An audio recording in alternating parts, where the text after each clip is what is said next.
बतलाएंगे। बोलिए श्री सद्गुरु महाराज की जय। परम आदरणीय साधु समाज, सत्संग प्रेमी सदात्माओं, माताओं तथा भक्तिमती बहन,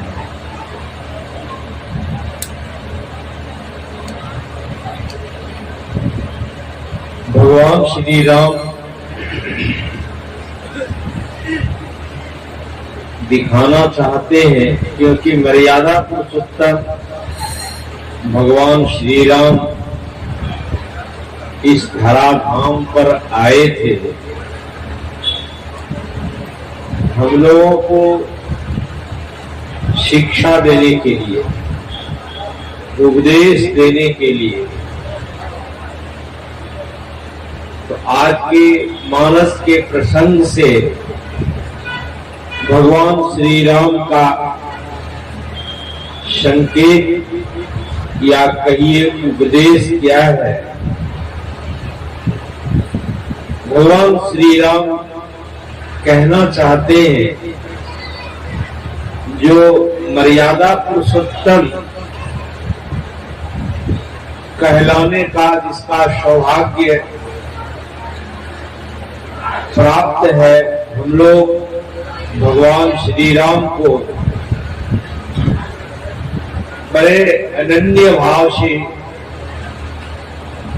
बहुत प्रेम से भगवान श्री राम का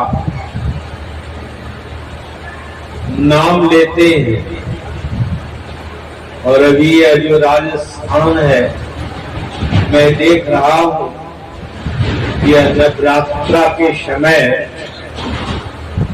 कौन माता का दर्शन करने के लिए जा रहे हैं?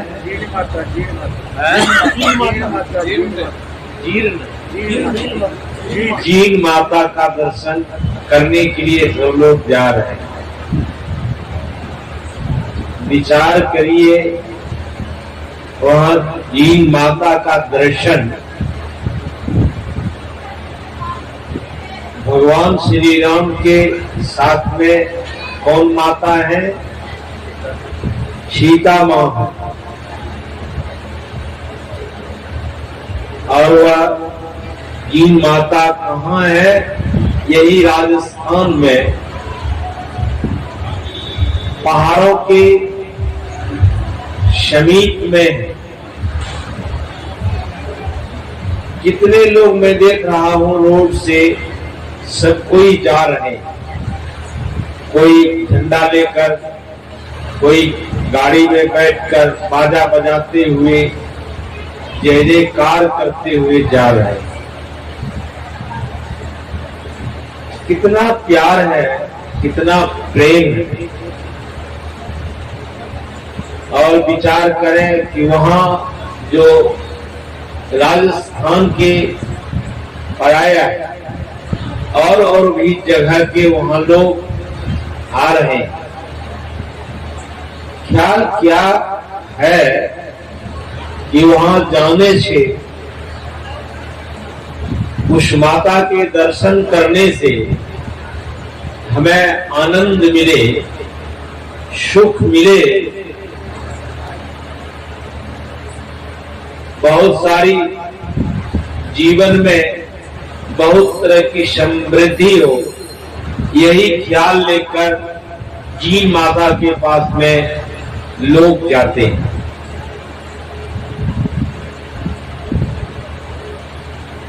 भगवान श्री राम के पास में सीता मां भी है। कहाँ है? जंगलों में है, पहाड़ों में। और उस जंगलों पहाड़ों में किस स्थिति में, क्या वहां सुख है? हम लोग अपने दृष्टि से देखेंगे तो कहेंगे कि सुख नहीं है माता सीता को। जो भेड़ के सुंदर सैया पर सोने वाले मां सीते, उसके लिए प्रसंग में आया है कि जब मां जानकी का जब विवाह भगवान श्री राम से हुआ था, अयोध्या आए थे, तो माता कौशल्या ने कहा कि ये हमारी बेटी है, मैं इसको कोई काम करने के लिए कभी नहीं कहूंगी। कौन? माता कौशल्या।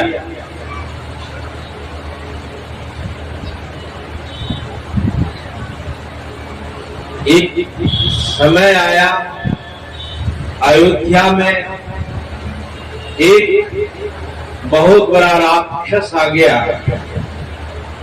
और राक्षस ने बहुत परेशान करने लग गया, त्रास देने लग गया। अब दशरथ जैसे व्यक्ति जो कि इंद्र के सिंहासन पर बैठते थे, इतनी शक्ति थी दशरथ के शरीर में, उसके शरीर में कोई भाला भोंकते, तीर भोंकते, वह उसको कुछ नहीं होता। इतने राजा दशरथ ने अयोध्या में जो राक्षस आ गया है, राजा दशरथ राज्य की सुरक्षा के लिए उस राक्षसों को मारने का कितना प्रयत्न किया, लेकिन मरता ही नहीं, परेशान। तो गुरु वशिष्ठ से पूछा कि गुरुदेव,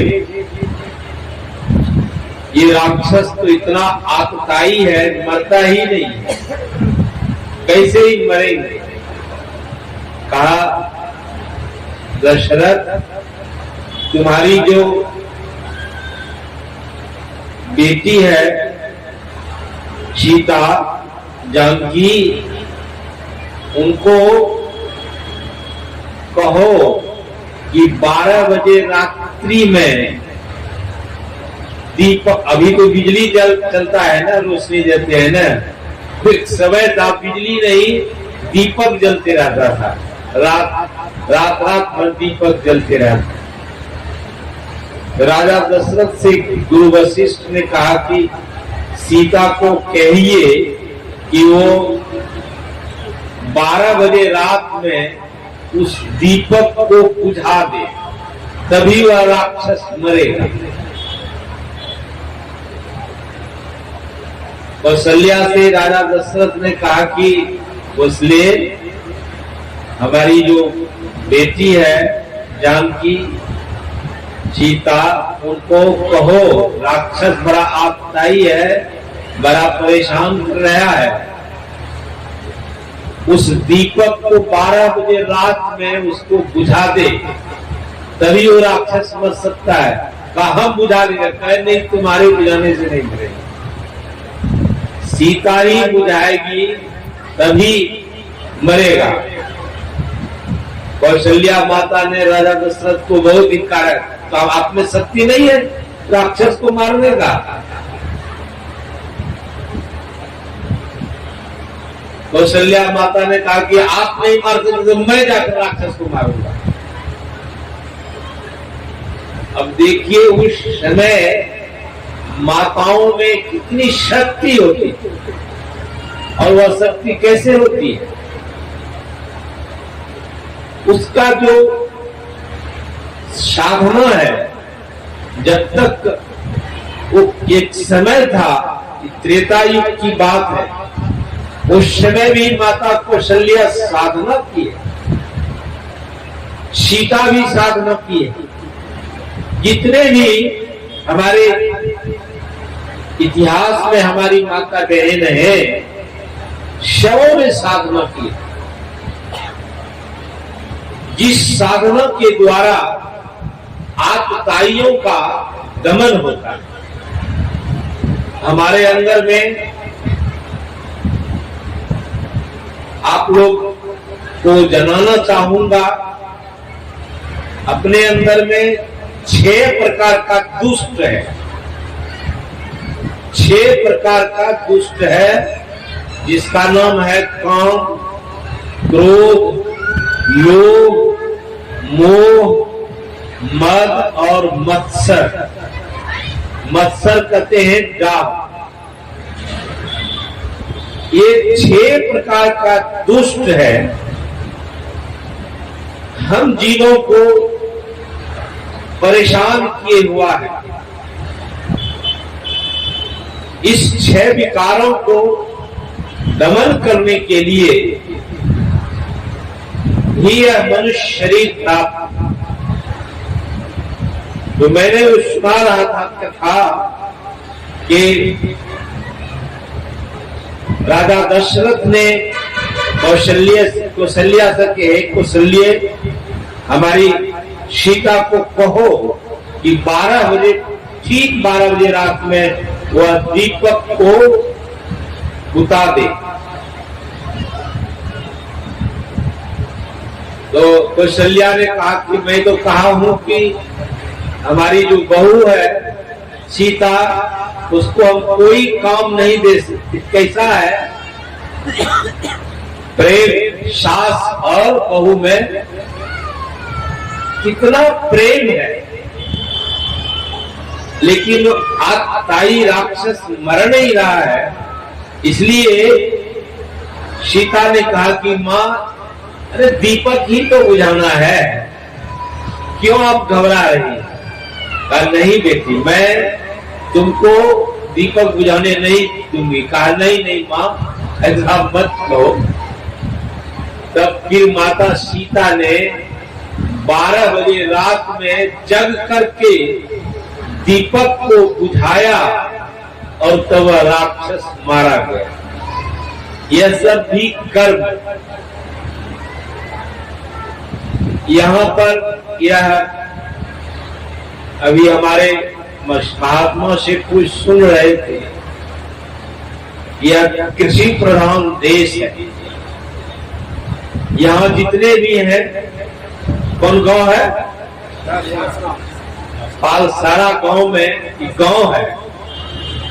यहाँ प्राय किसान लोग ही हैं, खेती करने वाले लोग हैं। संतों ने जो भी हमारे संतों से सुन रहे थे, बड़ा अच्छी बात सुन रहे थे। तुलसी यह तन खेत है, यह शरीर क्या है? खेत है। इस खेत पर हल चलाइए, चलेगा? वहां जो खेत है पालसारा में, खेत बहुत है। कल भी मैं घूमने गया था। वह खेत कहलाता है। यह शरीर भी खेत है। अब खेत में किसान क्या बोता है? यहाँ तो राजस्थान है, यहाँ पानी का तो अभाव है। फिर भी अभी इस्लामपुर से हमारे एक बाबू आए, इनके यहाँ गए, बालू ही बालू। वहां पर किसान लोग बाजरा लगाते, यहाँ भी बाजरा लगाते हैं लोग, मतीरा और वो सब बहुत सारे सब्जी किसान लगाते।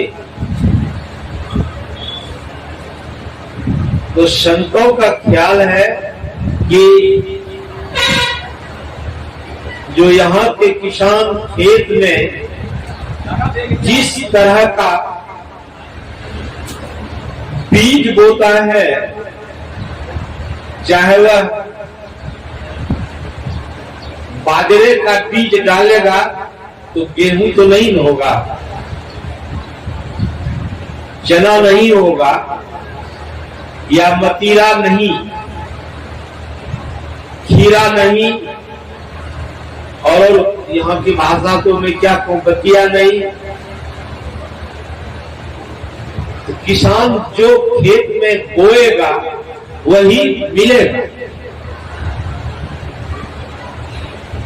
यह एक संतों का ख्याल है कि यहाँ के जो किसान हैं, खेत में जैसा बीज डालेंगे वैसा किसान को उपलब्धि होगी, जिससे इस जीवन, यह जो जीवन है, अभी का जो जीवन है, इस जीवन में सुख मिलेगा, शांति मिलेगी।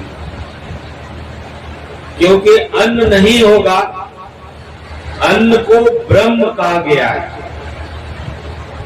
यहाँ जो किसान अन्न का उपार्जन करते हैं, फल सब्जी का उपार्जन करते हैं, अभी देखिए हमारे फतेहचंद बाबू, हम महात्मा लोग कितना बढ़िया बढ़िया खिलाते हैं। कौन कौन सा, कल तो मतीरा का सब्जी बनवाए थे, और आज भी कौन सी नामों ने नाम भी नहीं जानते हैं। तो यहाँ के किसान लोग कौन कौन सा फल उगाते हैं, कौन सा अन्न उपार्जन करते हैं, और जिस उपार्जन करके इस जीवन को, यह जीवन, अभी का जीवन बहुत थोड़ा है। अभी का जीवन कितना थोड़ा है, बहुत थोड़ा है। यह शरीर का जीवन बहुत थोड़ा है। शरीर के जीवन में किसान इतना परिश्रम करता है, खेत में बहुत सारे फसल उगाते हैं, लेकिन जीव का जो जीवन है बहुत लंबा है। क्या हाथ का जीव का जीवन? जीव का जीवन बहुत लंबा है। कब से यह जीव आ रहा है, सृष्टि कब हुई है, तब से यह जीव आ रहा है। और यह जीव आ रहा है तो क्यों आ रहा है? जैसा उन्होंने इस शरीर में बीज बोया है, इस शरीर में बीज बोया है, वैसा उसको फल मिलता है। समझ रहे हैं आप लोग कि यह जिस तरह से किसान खेत में बहुत तरह के बीज, फल, शाक सब्जी और सब उगाते हैं किसान, उसी तरह से संत महात्मा लोग कहते हैं यह शरीर भी क्या है, खेत है। और यह जो शरीर रूपी खेत है बहुत क्षणभंगुर है, थोड़ा है।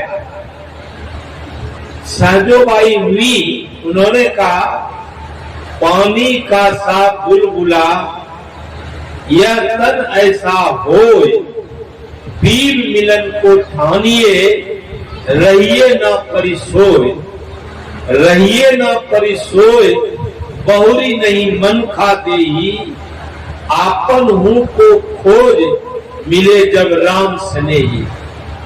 हरि को भूले जो फिरे सहजो जीवन छाड़। सहजो भाई क्या कहते हैं कि सहजो जीवन छाड़, उसका जीवन क्या है? जैसे हमारी माता यहाँ पर उपल को आप क्या कहा गया था, खेपड़ी को जलाते हैं। क्या होता है खेपड़ी को जलाने से? राख बनता है। वही सहजोबाई कह रही है, क्या कह रहे हैं कि वह खेपड़ी को जलाने से जो राख हो गया, जो इस ज्ञान को नहीं जानता है, नहीं जानती है, उसका जीवन क्या है? क्षार है, राख के समान है। तो इस शरीर में, इस मानव तन में, इस मानव तन को कर्म प्रधान शरीर कहा गया है। इस शरीर को, मनुष्य शरीर को कर्म प्रधान शरीर कहा गया है और शरीर को भोग प्रधान शरीर कहा गया। तो कितने प्रकार के शरीर हैं? 84 लाख प्रकार के शरीर हैं। याद कीजिए, 84 लाख प्रकार के शरीर हैं, जिसमें 83,99,999 प्रकार का जो शरीर है वह कैसा शरीर है? भोग प्रधान शरीर है।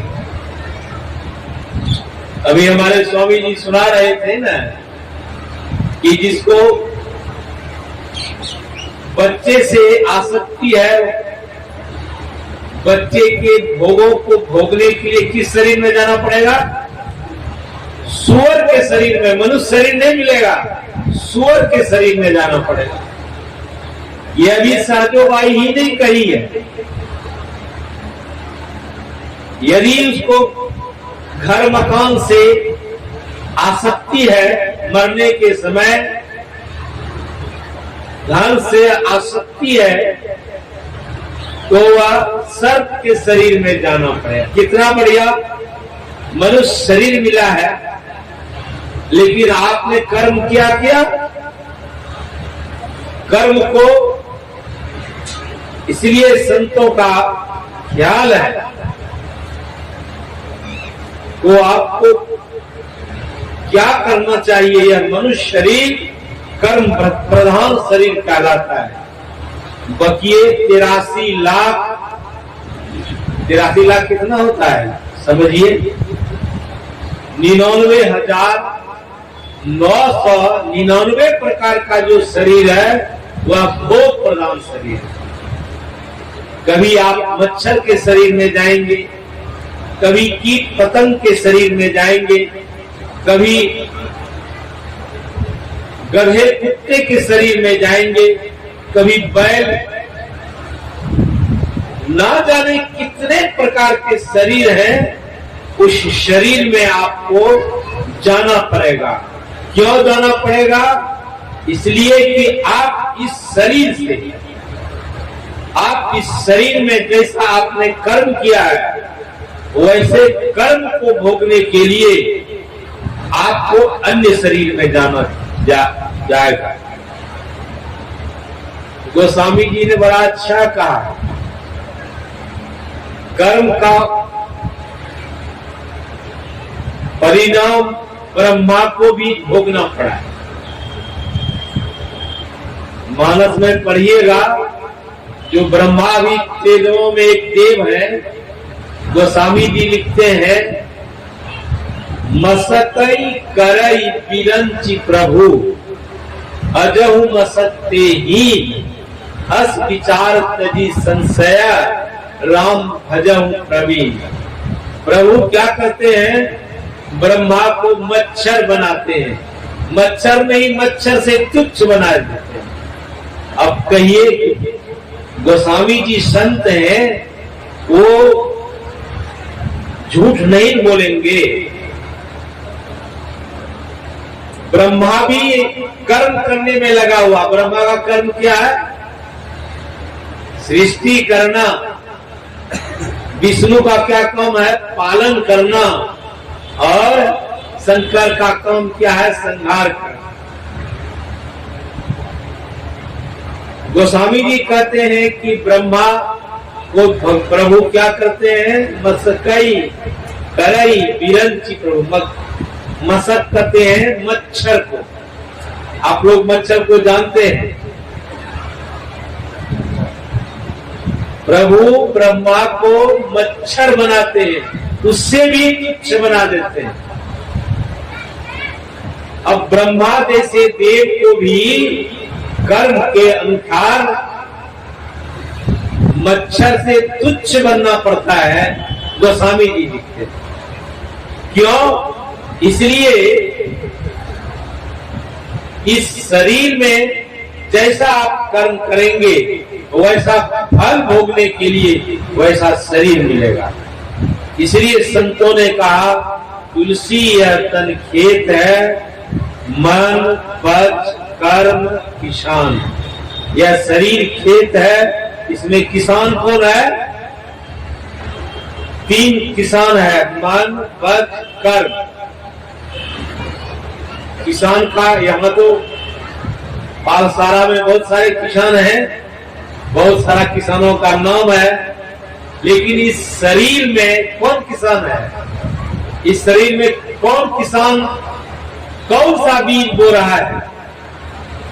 इस शरीर में 3 तरह का किसान है, मन है, वचन है और कर्म है।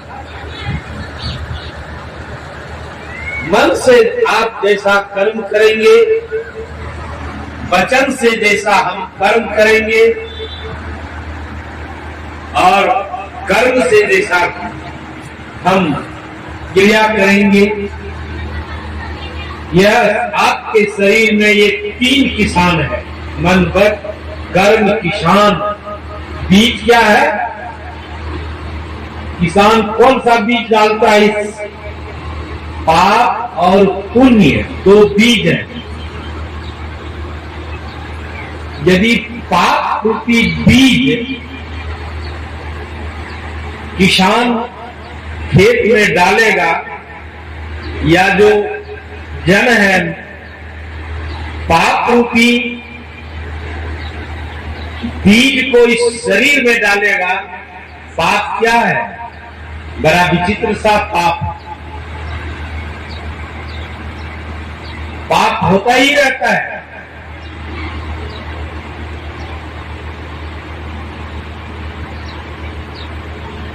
लेकिन हमारे संतों ने कहा हरदम है तैयार तू पाप कमाने के लिए, कुछ तो समय निकाल हरि गुण गाने के लिए।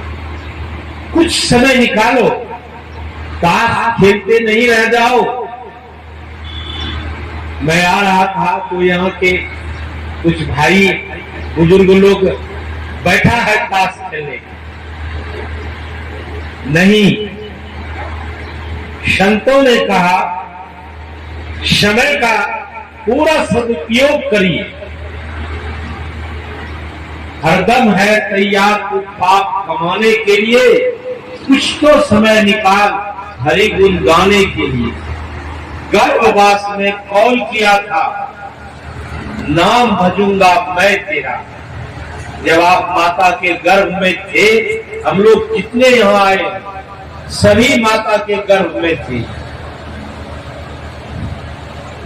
जितने भी जीव जंतु हैं सभी माता के गर्भ में होते, लेकिन हम माता के गर्भ में कैसे रहते? पैर होता है माता के गर्भ में ऊपर, माथा कहाँ होता है? नीचे। ये माता का जो पेट है कितना बड़ा है? अभी तो पूरा खुलासा हमारे फतेहचंद बाबू ने बना रखा है, लेकिन हम माता के पेट में ये कितना बड़ा जगह है और किस स्थिति में हम हैं? पैर है ऊपर, माथा है नीचे। अभी हम लोगों को कोई पैर ऊपर करके बांध देगा तो रह सकेंगे? 9 महीने तक बच्चा माता के पेट में ऊपर पैर है, नीचे सिर है, पड़ा रहता है। बड़ा कष्ट होता है उस बच्चे को। यह क्यों आना पड़ता है माता के गर्भ में? अपने कर्म के कारण इस माता के गर्भ में आना पड़ता है। यदि आप साधन भजन करेंगे, साधन भजन करेंगे तो माता के गर्भ में नहीं आना पड़ेगा। जिस तरह से मीराबाई हुई, सहजोबाई हुई, साधना करके आवागमन से छूट गई।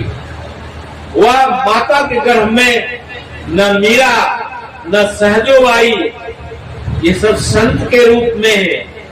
साधना की तो मीरा सहजो उस परमात्मा में एक मेघ हो गया, वह आवागमन में नहीं आया। तो कहने का आशय आज है, भगवान श्री राम का ख्याल यही है कि जो भी हम संसार में आते हैं, कोई भी आते हैं, कर्म करेंगे और कर्म करने का फल उसको भोगना ही पड़ेगा, सभी को भोगना। साधु महात्मा को भी भोगना पड़ता है, साधु महात्मा को भी कर्म नहीं छोड़ता। रांची में मैं इतना अस्वस्थ हो गया, इतना अस्वस्थ हो गया, मुझे ख्याल ही नहीं रहा। यही फतेहचंद बाबू हैं, उनके वहां रांची में उनके बच्चे हैं, क्या नाम है? कमल बाबू, इनके बच्चे हैं। हॉस्पिटल ले गया मुझे, मैं तो कहा कि मुझे छोड़ दो, जाने दो, क्योंकि कर्म का फल साधु महात्मा को भी नहीं छोड़ता। तो कमल बाबू और हमारे साथी लोग थे, सबों ने हॉस्पिटल ले गया। कभी मैं हॉस्पिटल गया नहीं था। हॉस्पिटल में इतनी कष्ट करा रहे थे लोग, सब रो रहे थे, कोई मर रहा है। मुझे हॉस्पिटल में भाई कहां, कौन सा नरक में आ गया। मैं फतेहचंद बाबू खबर किया कि फतेहचंद बाबू मैंने रंगाया कि बाबा स्वस्थ होना है ना, रहना ही पड़ेगा। नहीं, मैं नहीं रहूंगा। तब फतेहचंद बाबू ने कमल बाबू को भेजा कि कमल, बाबा को कोई एक ऐसा कमरा दे दो जहां बाबा ठीक ठाक से रहे। फिर फतेहचंद बाबू एक बढ़िया कमरा दिया, वही हॉस्पिटल में वही डॉक्टर इलाज करने लग गया। कहने का आशय यही है कि कर्म का फल चाहे भगवंत हो या संत हो, सबको फल भोगना पड़ता है। वही छूट सकता है जो साधना करता है। इसलिए संतों ने कहा, बड़ा अच्छा कहा, पाप करे बिनु गति नहीं, पाप करे तब चैन, कहे कबीर विचार के, पाप करो दिन रैन। ये कैसा कर्म कहा गया? कबीर तो ऐसे थे, कबीर का गाया गाए गजब का धक्का खावे। कबीर की वाणी बूझे तो तीन लोग सूचे। तो कबीर साहब ने क्या कहा? पाप करे बिनु गति नहीं। तो खूब पाप करिए नहीं। बड़ा संत कबीर साहब तो पढ़े लिखे नहीं थे। इसको इस तरह से कहा कि पा मतलब पैर। जब तक संतों के, भगवंतों के चरणों में नहीं जाएंगे, आपकी गति नहीं होगी, आपका उत्तम जीवन नहीं होगा, आपका भवसागर नहीं जाएगा। पाप करे बिनु गति नहीं। पाप करिए, पाप पकड़े बिनु गति नहीं, पाप पकड़े तब चैन। जब संतों का, भगवंतों का चरण को पकड़े रहिएगा, क्या होगा? तभी आपके जीवन में चैन मिलेगा, शांति मिलेगी।